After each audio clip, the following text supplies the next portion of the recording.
Assalamu алейкум кадырлуу көрөрмандар. Сиздердин назарыңыздарда эл билсин автордук аналитикалык программасынын кезектеги чыгарылышы. Бүгүн биз Бишкек шаарынын көчөлөрүндө автоунаалардын тыгынын жараткан кээ бир мамлекеттик жана муниципалдык мекеме ишканалардын ишмердүүлүгүнүн күнгөй тескейи жөнүндө сөз кылмакчыбыз. Бишкек шаарынан Чүй облусунун айыл кыштактарына, райондоруна жүргүнчүлөрдү ташыган автобустар атайын мекемелер аралык макулдашылган тартипте Бишкектин чыгыш жана батыш автобекеттеринен каттоого тийиш. Жүргүнчүлөрдү ташыган бустардын мыйзамдуу ишмердүүлүгүн көзөмөлдөгөн Транспорт жана жолдор министрлигинин Чүй аймактык башкармалыгы бар.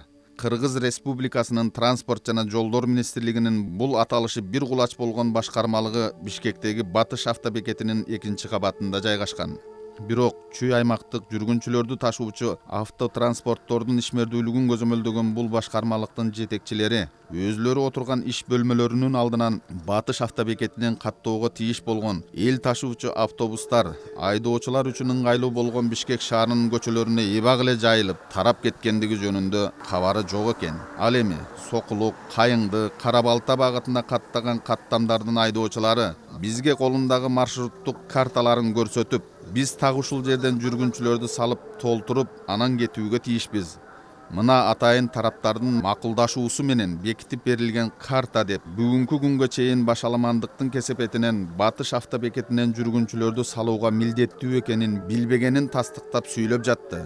Мындай көрүнүштөн кийин бул айдоочуларга бүгүнкү күнгө чейин укук милдеттерин толугу менен түшүндүрүп берген бир дагы мамлекеттик кызмат өкүлдөрү болгон эмес деп айтууга негиз бар.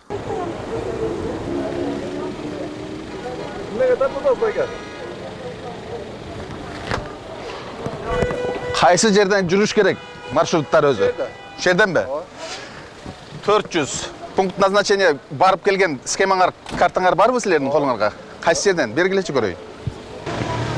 Пункт назначения. Чүй проспекти. Улица Расколова.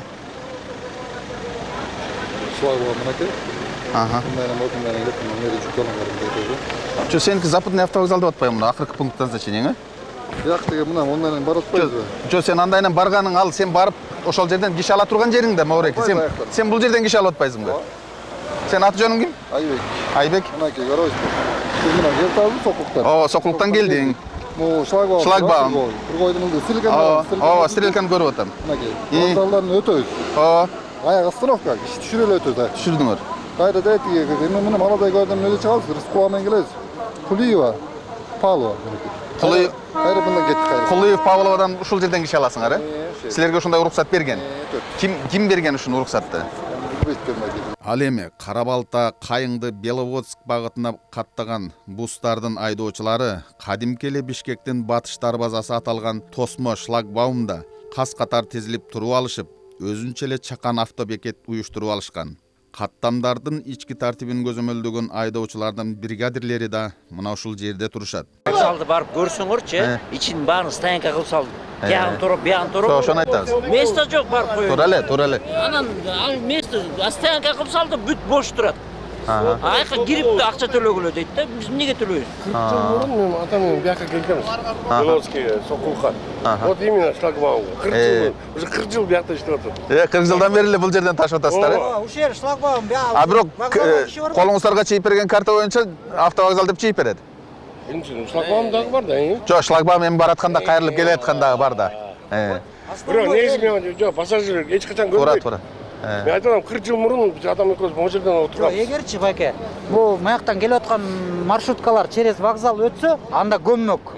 А мындай түскеле берден чыгышпай ким барат тияка? 10 сом лишний төлөп эч ким барбайт. Биздин чыгармачыл топ Батыш автобекетинде жайгашкан Транспорт жана жолдор министрлигинин Чүй аймактык жүргүнчүлөрдү ташуучу автобустарды көзөмөлдөө башкармалыгынын кеңсесинде маалымат алуу үчүн кайрылдык. Биз азыр Кыргыз Республикасынын Транспорт жана жолдор министрлигине караштуу транспортторду көзөмөлдөө агенттигинин Чүй аймактык башкармалыгына келдик. Азыр биз бул жерден кээ бир маселелерди тактап, сиздерге толук маалымат берүүгө аракет кылабыз. Аталган башкармалыктын жумуш кеңсесине барганыбызда бизди башкармалыктын жетекчиси Курманбек Сыдыков тосуп алып, ички каттамдардын ишмердүүлүгүн түздөн түз көзөмөлдөгөн орун басары Дербишев Малик Абдиевичке алып кирди. Биз Малик Абдиевичке төмөнкүдөй суроолор менен кайрылдык. Негизи мыйзамдуулугунда өзү эреже боюнча кайсы жерден кетиш керек? Бул батыш автобекетинен кетиш керекпи же болбосо шлагбаумдан кетиш керекпи? Батыш автовокзалда кетет да. Бирок негизгиси тиги аялдама эмеде схемасында көрсөтүлгөн да эмечи. Шлагбаум остановкасы көрсөтүлгөн. Павлов остановкалары эме аялдамалар көрсөтүлгөн. Ошол жерден да токтоп 1-2 мүнөттө салып кете берет. 1-2 мүнөт. Бирден гана маршрут барып токтоп. Бирден экиден маршрут барып эле токтот. Көп болсо. Анчалык болсо мейли 3-төнгө деле макул болсо. А бирок биз бүгүн ошол эртеден бери ошол багыттарда иштеп келдик да. Ал жерде 10дон ашык маршруттар турат. Катар тизип алган шлагбаумда. Маселен 339 бири Павловдан кетип атса, бири Кулуевадан кетип атат, бири шлагбаумда да жүрөт. Тартипке салган эч кандай бир мамлекеттик структураны көрө алган жокпуз да. Анан мына баарысы эле айтат, биз коррупция менен күрөшүп атабыз, Минтрансда коррупция жок, укмуш болуп атат, баарысы сон болуп атат дейт. Башаламандык жөнүндө эч ким сөз айтпай атат да. Башаламандык бир тартип болмоюнча анан кандай бул структуралардын ичинде коррупция менен күрөшөт. Мен ошону түшүнө албай атам да. Азыр сиз мага көрсөтүп берсеңиз, мына жерден Карабалтага кетет. Ушул биздин батыш автобекетинен десеңиз, мен ошол жерде барып тартайын. Баруу кантип? Мына азыр 400 түшүп берели. Атышта ошол жерде бир 20-30 та машина ошол жерде турушат. Батыш автовокзалда турат. Кыргыз баралы. Бул жактын кереги жок да. Мындай деп атпайсыздар. Мына 400 ол жерге келиш керек эле азыр. Бүтүп турсак деле азыр 400 келбейт.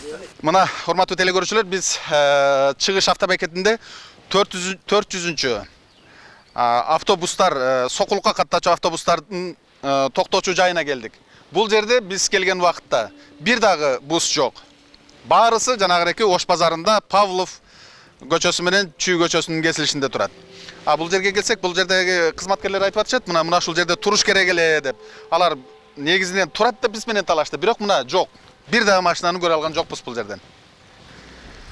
Кыргыз Республикасынын транспорт жана жолдор министри урматтуу Жанат Саматович Бейшенов мырза министрликке туташып турган Чүй аймактык башкармалыгынын ишмердүүлүгүн көзөмөлдөй албаса, Баткен, Талас, Нарын сыяктуу алыскы аймактык башкармалыктардын ишмердүүлүгүнө сарасеп салуусу оорго турары талашсыз. Бул көрүнүш албетте транспорт жана жолдор министри Бейшенов Жанат мырза башкарган министрлик кандай абалда иштеп жатканын жүзүн көрсөтүп жатат. Тартип болбогон жерде анан кайдагы өсүү, кайдагы реформа, бул башаламандык министрликтеги коррупциялык элементтерден, жеке кызыкчылыктардын басымдуулугунан кабар бербейт деп ким кепил боло алат? Фактически андай эмес да, биз барып көрдүк да, аны көргөзөбүз да, маселен эртең эфирден чыгат, мына 5-күнү. Биз көргөзөбүз. Биз министрге кайрылабыз, жалпы коомчулуктун назарына сунуштайбыз. Сиздердин министерство эмнени иштеп атасыздар? Мына замначальник управления момундай деп атат, а бирок иш жүзүндө момундай болуп атат деп көргөзсөк боло берет да бирок. Сиздерге демек бүгүнкү көрүнүш сиздерди канааттандырабы? Бизди канааттанбайт. Анда эмне иштеп атасыздар, канааттандырбаса жөнгө салбай атасыздар? Кандай жөнгө салбай? Жөнгө салынып эле келет. Айтпайбы? Өзүңүз айтып атасыз, канааттандырбайт деп атасыз. Анан канааттандырбаса эмне үчүн жөнгө салбай атасыздар десе, мурункудай эмес да, уже бара-бара ондоп келе атпайсызбы? Башкармалыктын кеңсесинен сыртка чыкса, маңдайында турган бул көрүнүштү жөнгө салбаган жетекчилер жайылган буска көз салып жан баштап жатсаң сонунда деп ырдаган чабандын элесин гана калтырат. Эмне дейбиз? Чачылганды жыйнаган, үзүлгөндү улаган иш билги жетекчилер келбесе, мындай кызматкерлер транспорт жана жолдор министрлигинде отурганда башаламандык дагы да улана берери талашсыз го сыягы. Бул жетекчилер элге жакшы шарт түзбөсө да, тоскоолдук жаратпай отурса жакшы болор эле.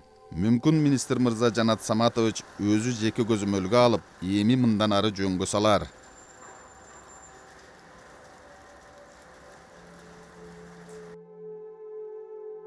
Андан ары Бишкек шаарынын авто тыгындарынан чарчаган көчөлөрүн кыдырып, мына мындай көрүнүшкө күбө болдук. Могореки токтоп турган автоунаалардын баарысы авто токтотуучу жайга акча төлөп токтотушат экен.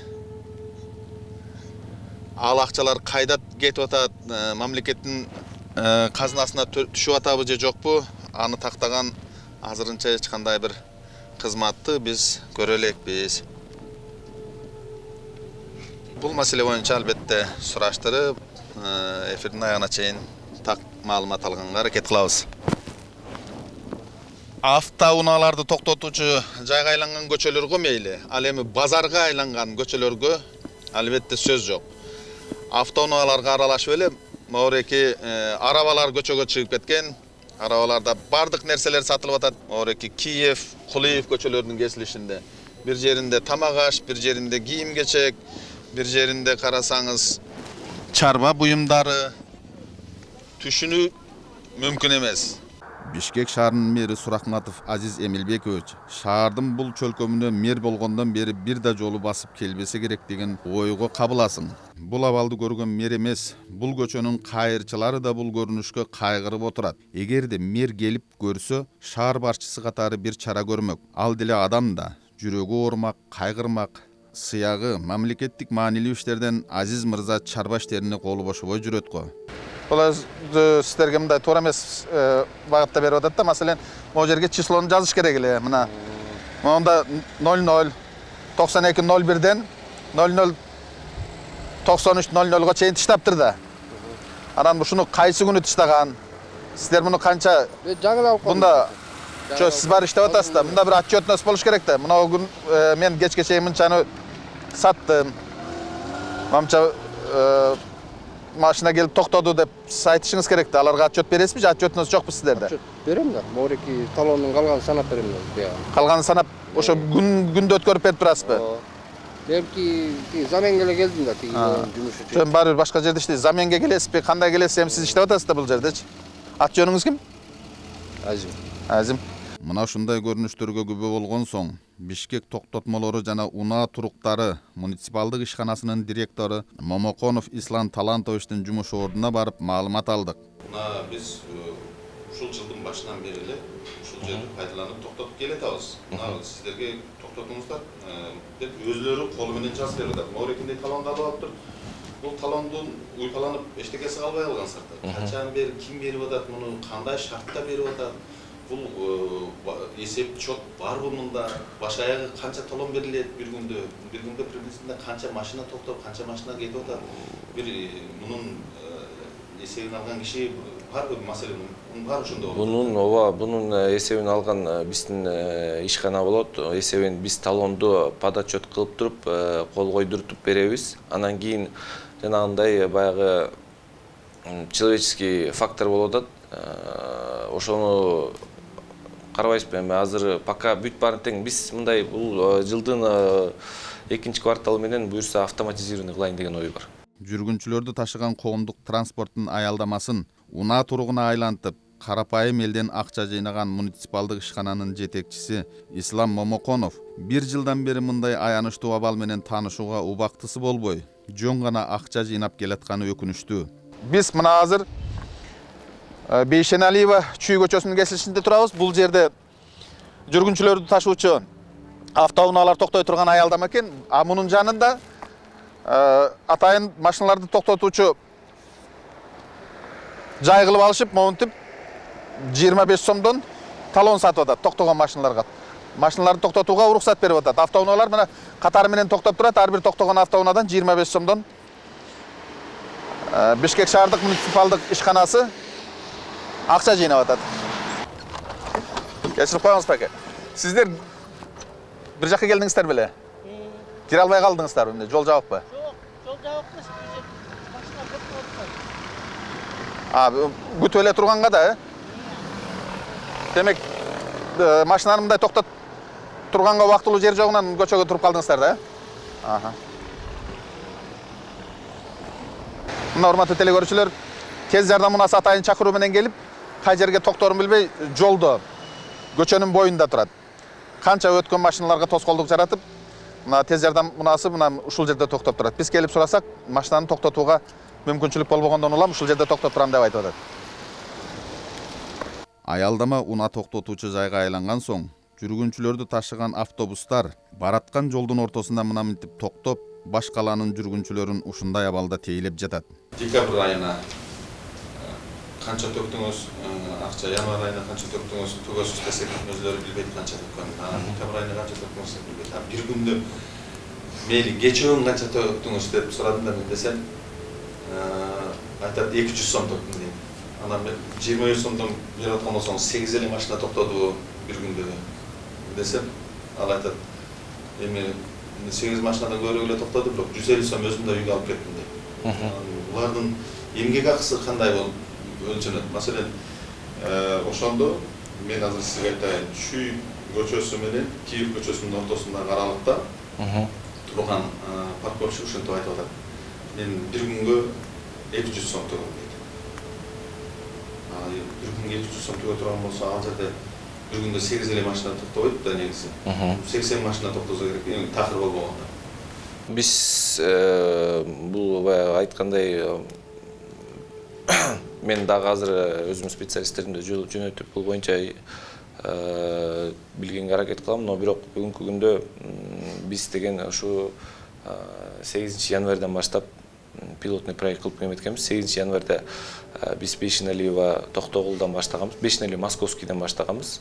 Ал жерде 2 адам иштеген. Бүгүнкү күндө ошол как раз Киевскийге чейин жеттик.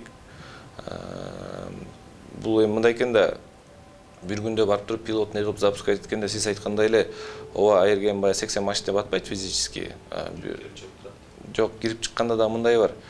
Азыркы күндө ошол жерде мен ошол жерден бая суббота воскресенье өзүм жетекчи катары ошол жерде эртеден кечке чейин туруп көрдүм да.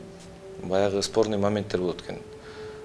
Эмнеге төлөйбүз, кана эмне токтомуңду алып кел, ана тигини алып кел, буну алып кел деп. Анан айырден 40% эртең менен саат 7-де ошол өзүңүздөр көргөндөй Бешиналиевада бүт бартаң эле баягы магазиндер болот атпайбы? Эртең менен саат 7-де келет экен. Ошол сатуу немелер жайдын ээлери келип токтотот экен. Кечки саат 8-9-га чейин турат экен дагы, анан кетишет экен.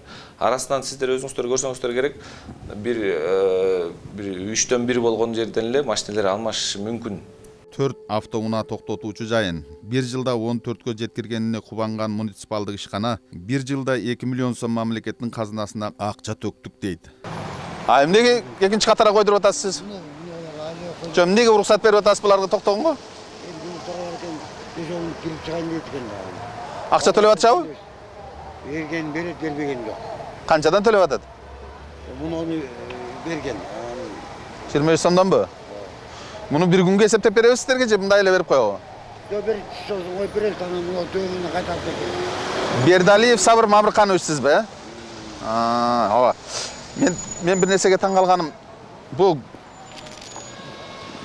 көчөнүн баары эле стоянка болуп кетип турго, муну кандай кылып, ким уруксат берип атат мындай кылып стоянка кылып? Берген муну жерде түшүрүп болуп турган, муну муниципальный предприятие Бишкекский парковка стоянки деп берип атат. Аягын тештеген жок. Жумуш иштеп жүргөндөн жумуш келдик. Анан карап жүргөнчө жумуш келдик да. Bir күндө канча машина токтойт мындай болжол менен? Кечээ болгонун бер 200 сом бер. 200 сомбу? Анан бербей астан. Ошондой 200 сом бергенде Мунулар белиңерди коюп. Эртең келбекте камерадан коюлат болду. 200 сом бергениңизде 8 машина токтогон болуп атабы ошондо? Ошондой. Бирок өзүм чөтөккө 150 сомдон алып кеттим. Мен да окат болчу. Өзүңүз күндө 150 сомдон алып кетесиз. Ошондо бул таксисттер өзү каалаганда келип токтогонан каалаганда жүрүп кете беришеби? Постоянно эле турат булар ошо. Эме бир болсо муну азыр клиентим келет деп коет. 5 мүнөт турам деп анан турушат. Мына урматтуу телекөрүүчүлөр, биз азыр Бешиналиева Чүй көчөлөрүнүн кесилишинде турабыз. Бул жерде мына машина жүрүүчү тилкелерди таксилер коюп алышкан. Муну көзөмөлгө алган бир дагы жол көзөмөлдөө кызматкерлерин биз көрө алган жокпуз. Эртеден бери биз ошол чөлкөмдү кыдырып тартып жүрөбүз. Бир дагы жол көзөмөлдөө кызматынын кызматкерлери эмнеге бул жерде мыйзамсыз токтоп турасыңар деп бир чара көргөн кызматкерлерди биз кезиктире алган жокпуз. Ал эми бул ишкананын мыйзамдуулугун, финансы каражаттары кандай тартипте жыйналып, кандай тартипте мамлекеттик казынага төгүлүп жатканын көзөмөлдөгөн мамлекеттик кызмат бар болду бекен? 1 жыл убакыттын аралыгында, маселен, сиздер ошол түзүлгөн управление түзүлгөндөн бери мамлекетке 1 жылдык киреше канча акча төктүңүздөр ошол? Мамлекетке киреше кылып, муниципалитетке киреше кылып төккөнүбүз биз былтыр 2019 жылдын август айынан баштап 400 стоянкабыз бар болчу. 400 стоянкабызды иштетип баштаганбыз. Жылдын аягына ал стоянкаларыбыз 4төн 14кө көтөрүлдү. Бүгүнкү күндө 14 стоянкабыз бар. 14 стоянкадан ушундо азыр 2 миллиондун тегерегинде бюджетке акча төктүк бул 2019 жылы. Быйылкы жылга биз баягы эми бүгүнкү күндө ушундай парковка, стоянка деп иштетип план коюп жатабыз. 40 миллион бюджетке план алып келебиз деген, акча каражатын алып келебиз деген план коюп жатабыз. Ал эми бул паркинг кейжи деген жеке менчик ишкана Бишкек шаар мэриясынын жер ресурстары башкармалыгынан Шопоков көчөсүнүн толугу менен башынан аягына чейин ижарага алып алган экен. Булар бааны 40 сомдон коюп алып, ар бир токтоткон автоунаанын ээсинен акча жыйнап келишүүдө. Эмне болду байке? Мен төлөйм анын акчасын. Эмне кылыш керек? Канча? 40 сом. Эмнеге? Кана бериңизчи. Квитанцияңыз кана?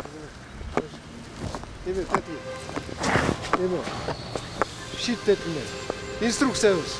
Жо, инструкцияңызды мен аерге барып окуйм да, сиз мага көргөзбөйсүзбү? Эмне деген? Сиз аты жөнүңүз ким? Аты жөнүңүз ким сиздин? Я. Эмне башка жерлерде 25 сомдон сизде 40 сом болуп кетти? Чоңдор айтат да. Ким ал чоңуңуз сиздин?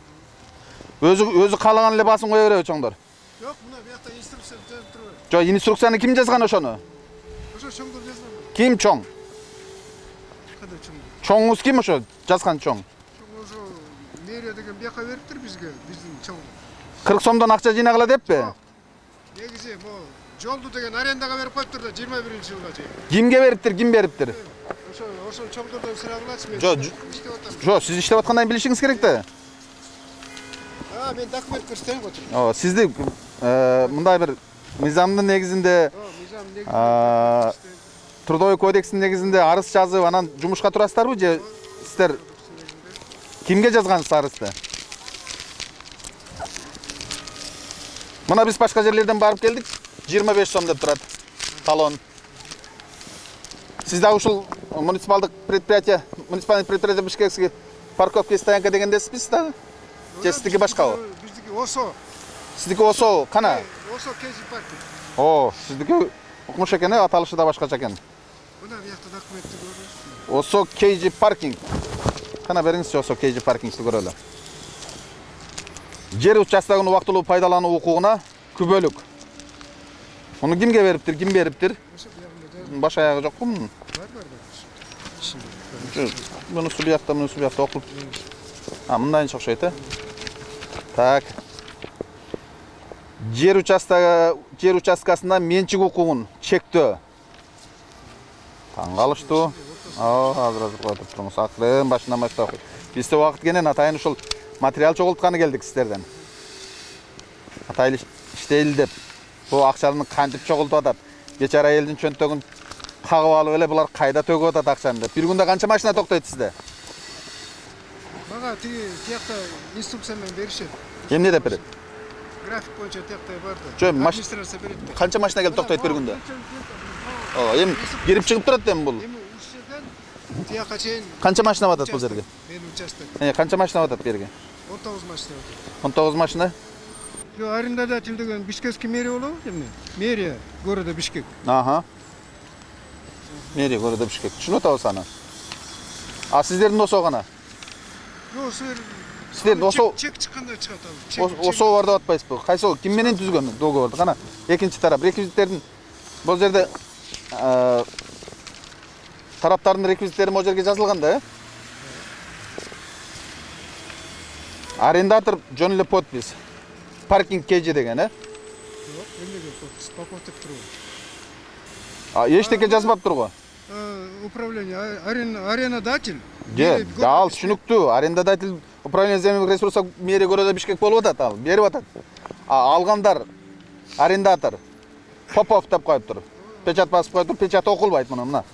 Паркинг KG ишканасы келишим талаптарын кандай аткарып жатат? Мындай мамлекеттин ичиндеги чакан мамлекеттер мамлекеттин казынасына канча каражат төгүп жатат? 40 сом деген бааны кайдан, ким бекитип берген деген сурообузга Бишкек шаарынын башкы автоунаа токтотуучусу Ислам мырза да так жооп бере албады. Сиздердин муниципалдык ишкана тарабынан берилип аткан дөмөрчөктөр 25 сомдон да берилип атат.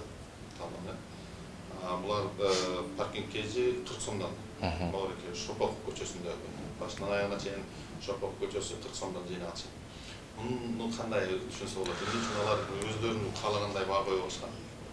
Буларда бул кезге чейин баягы тиешелүү орган жок болчу. Бүгүнкү бизди баягы создавать эткенге чейин жок болчу. Бүгүнкү күндө биз деген 10-2000 биз мен баягы айта кетсем, бул 2000 биздин 25 сом дегенибиз, бул 2010 жылы бекитилген токтом бар.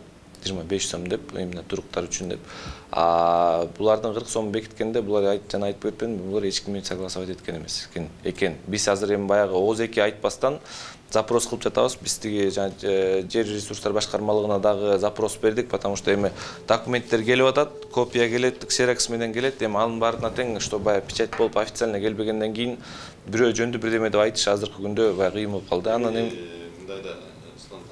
Бул жакын шаар эми бул бир кадам басса жете турган жер. Ооба. Эми муну үчүн сөзсүз эле баягы катчысына кайрылып коюп алып тиги көчүрмөлөрүн салып жибере турган маселе эмес да. Маселе ушу кызматкерлерди.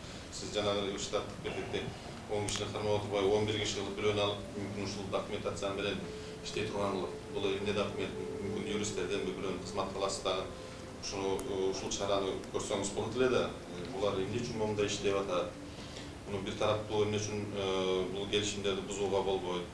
Биз билгенден ушул келишимдердин баарысы бир тараптуу бузууга ылайыкташтырылып түзүлгөн келишимдер. Тура. Эгер ушунда Бишкек шаар дагы ошо жер ресурстары боюнча башкармалык кандайдыр бир юридикалык же физикалык тараптарга берип атканда жерди, ошол жерде сөзсүз бир пунктунда көргөзүлөт. Даже төмөнкү пункттарда да эмес, бир 3-4 пунктунда көргөзүлөт.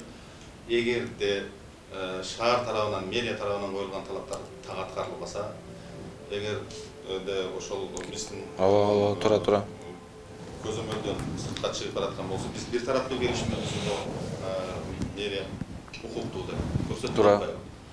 Эмнеге ушул алардын келишими менен бүгүнкү күнгө чейин таанышып көрдүңүзбү сиз ушул паркинг KG? Паркинг KG-нин келишими менен таанышып көргөм. Ал жармысын именно платный автостоянка деп алган, жармысын благоустройство деп алганда. Аны эми бул Бишкек жер ресурстар башкармалыгынан алганына байланыштуу биз аларга кайрылганбыз. Бүгүнкү күндө келишим именно үзүүнүн процесс жүрүп, азыр комиссияга кирген атат да, муниципальный комиссия бар, жана жер берген муниципальный комиссия бар, ошолордун кароосунда. Биз ал боюнча уже кайрылганбыз, и ошол договорду азыр үзүүдө иш жүрүп жатат да азырчы. Деги эле Бишкек шаар мэриясынын жер ресурстары башкармалыгы тарабынан жарандарга узак мөөнөткө ижарага берилип, бирок келишим талаптары аткарылбай, мамлекеттик казынага сокур тыйынчалык пайдасы жок жеке кызыкчылыктар үчүн пайдаланылып келе жаткан жерлер эмне себептен мэрия тарабынан мамлекетке кайтарылып алынбайт? Деги эле Бишкек шаар мэриясынын жер ресурстары башкармалыгы тарабынан жарандарга узак мөөнөткө ижарага берилип, бирок келишим талаптары аткарылбай, мамлекеттик казынага сокур тыйынчалык пайдасы жок жеке кызыкчылыктар үчүн пайдаланылып келе жаткан жерлер эмне себептен мэрия тарабынан мамлекетке кайтарылып алынбай, көңүл сыртында калып турганы өзүнчө сөз кылып уга арзыйт. Көрсөтүүбүздүн келерки чыгарылышында мына ушул маселелерге сөзсүз кайрылып, коомчулукка кененирээк маалымат беребиз. Ушуну менен көрсөтүүбүз соңуна чыкты. Кайрадан эфир аркылуу көрүшкөнчө саламатта калыңыздар. Бакбырбек Алиянов, Инсан Бакиров, New TV.